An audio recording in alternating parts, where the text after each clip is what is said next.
Welcome to the Neo Trend, bringing you the latest news from around the world. On July 30th, 2025, the Supreme Court delivered a historic decision that sent shockwaves through the nation's legal and economic landscape.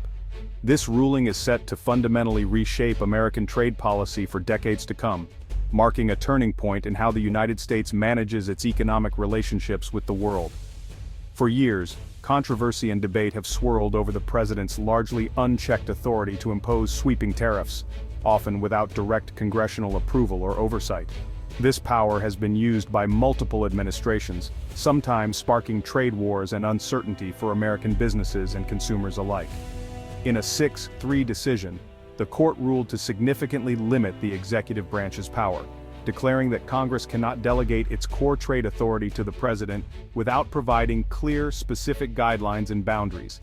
The justices emphasized the importance of maintaining the constitutional balance of power.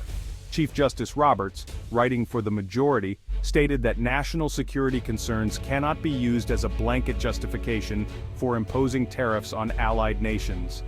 There must be a direct, demonstrable threat to the country's safety or interest before such drastic measures can be taken. This landmark ruling effectively ends the era of unilateral presidential tariff power, restoring Congress's constitutional role as the primary architect of U.S. trade policy. Lawmakers now have a renewed responsibility to set clear rules and protect American interests. The decision comes as a direct response to years of economic volatility, market instability, and uncertainty caused by unpredictable trade actions. Businesses, investors, and workers have all felt the impact of sudden tariff changes and shifting trade alliances. Now, all eyes turn to Congress to see how it will reclaim its authority, set new standards, and shape America's future role in the global economy. The world is watching as the United States enters a new era of trade governance and legislative oversight. To truly grasp the far-reaching impact of the 2025 Supreme Court ruling, we need to look back at the bold and controversial economic strategies that set everything in motion. The roots of this legal battle trace back to a dramatic shift in U.S. trade policy, one that began during the Trump administration and sent shockwaves through the global economy. In 2018, President Trump, famously dubbing himself a tariff man, launched a sweeping campaign of tariffs targeting not only China, but also America's closest allies. He justified these actions by invoking national security, a move that broke with decades of precedent. These tariffs covered more than $350 billion in Chinese imports and extended to steel and aluminum from Canada and the European Union. The scale and scope of these measures upended the established rules of U.S. trade, creating uncertainty for businesses and trading partners alike. Unlike previous presidents who used tariffs sparingly, Trump wielded them as a primary weapon of foreign policy. This aggressive approach unsettled global markets, strained long-standing alliances, and left diplomats scrambling to respond.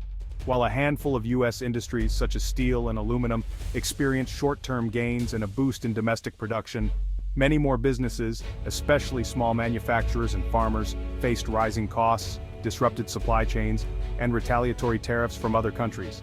Some were forced to lay off workers or even shut down entirely. Despite the turmoil, the trade wars failed to reduce the U.S. trade deficit. Instead, they triggered a global debate over the future of trade rules and the limits of presidential power. Frustrated by the unpredictability and mounting losses, business leaders and trade groups banded together to challenge the president's authority in federal court, arguing that such sweeping powers threatened economic stability.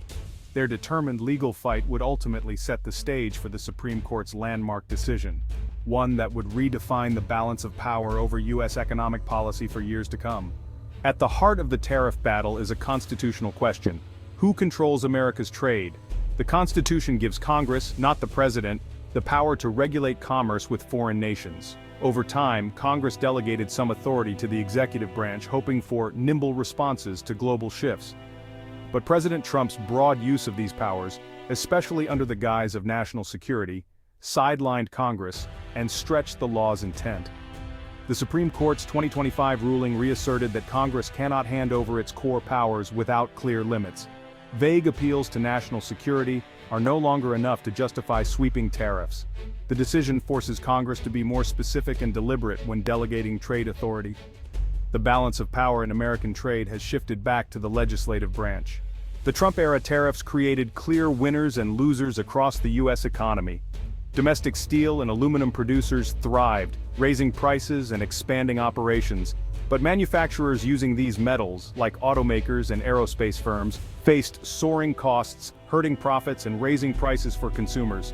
Retaliatory tariffs from China and others devastated American farmers, especially in the Midwest, leading to billions in lost exports and a surge in farm bankruptcies. The government spent tens of billions in aid to offset these losses. Everyday Americans felt the pinch as tariffs on Chinese goods raised prices on electronics, furniture, and even canned foods. Studies showed that U.S. importers and ultimately consumers bore most of the tariff costs. The policy's benefits were concentrated, but its pain was widespread. The trade wars left a complex legacy of disruption and division. Tariffs rippled through every corner of the economy, hitting small businesses in ways that were both immediate and long-lasting. For many local shops and family-run operations, the sudden increase in costs was a shock that few were prepared for. These businesses, already operating on thin margins, struggled to absorb higher material costs and pass them on to customers. Many found themselves forced to make tough decisions, cutting hours, delaying expansion plans, or even letting go of valued employees. Unpredictable supply chains made it difficult to plan for the future, stalling growth and hiring. On Wall Street, the impact was just as dramatic. Markets became volatile, with investors reacting to every new development in the trade war. Sectors exposed to global trade, like technology and agriculture, saw their fortunes swing wildly on tariff news.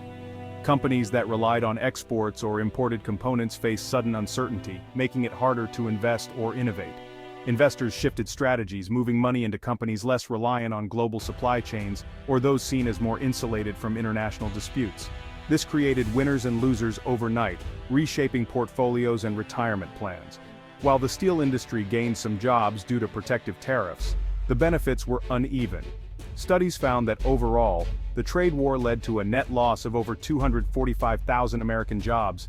Manufacturing sectors dependent on imported parts became less competitive, and some factories were forced to close. Companies began stockpiling inventory to guard against disruptions, tying up capital that could have been used for growth or innovation. Warehouses filled with unsold products became a common sight. This shift from just-in-time to just-in-case operations reflected a new era of permanent geopolitical risk, where uncertainty became the norm and efficiency suffered. The costs of inefficiency and uncertainty were ultimately passed down to the broader economy. Consumers faced higher prices at the checkout, families had to stretch their budgets further, and businesses struggled to remain competitive in a rapidly changing world. In the end, tariffs didn't just affect companies or investors. They touched the lives of everyday Americans, reshaping the economic landscape for Main Street and Wall Street alike. America's tariffs triggered swift retaliation from trading partners. China hit back with tariffs on U.S. farm goods, escalating the trade war and hurting American agriculture. The EU, Canada, and Mexico targeted iconic U.S. products, from motorcycles to bourbon, pressuring key industries and lawmakers. Many countries sought new trade agreements that excluded the U.S., like the Comprehensive and Progressive Agreement for Trans-Pacific Partnership. The EU accelerated deals with other blocs, further isolating American exporters. Legal challenges at the World Trade Organization mounted, diplomatically isolating Washington. The U.S. was increasingly seen as acting outside the global rules it once championed. The limits of American unilateralism became clear in a deeply interconnected world. The era of trade uncertainty forced companies to rethink their strategies. The old just-in-time model, focused on efficiency, proved dangerously fragile when tariffs hit. Businesses diversified suppliers, adopting China Plus One strategies, and invested in backup manufacturing in countries like Vietnam and Mexico. Some U.S. firms explored reshoring production, especially in critical sectors like semiconductors and pharmaceuticals. The government encouraged this shift, citing national security and job creation. While reshoring was limited by high costs, the conversation around supply chain resilience became central. Companies invested in risk management and supply chain visibility, prioritizing resilience over pure efficiency. The new corporate playbook is built for a world where political risk is a permanent cost of doing business. The aggressive use of tariffs under America First strained U.S. alliances and damaged its global standing. Allies saw tariffs on their goods as economic aggression, not legitimate security measures, eroding trust and cooperation. The US undermined the World Trade Organization and the rules-based order it once led, encouraging others to follow suit. As Washington turned inward, China seized the opportunity to expand its influence, signing new trade deals and positioning itself as a champion of free trade. The diplomatic capital lost was immense, and allies grew wary of US reliability. Even after leadership changes, trust was slow to return. The tariff wars left deep scars, complicating efforts to build coalitions and address global challenges. America's economic battles have reshaped its diplomatic landscape. The Supreme Court's 2025 ruling closes one chapter in U.S. trade policy and opens another. By curbing executive power, the court returns trade authority to Congress, demanding more active legislative engagement. Lawmakers now face the challenge and opportunity of forging a new bipartisan consensus on trade. This means moving beyond old debates and crafting a nuanced strategy for a complex global economy. If Congress fails to act, policy paralysis and uncertainty could follow, leaving the U.S. at a disadvantage. The ruling clarifies the separation of powers but leaves the future direction of trade policy unresolved. America must now decide how to wield its economic power on the world stage. The next chapter in American trade will be written not by the courts but by Congress and the choices it makes.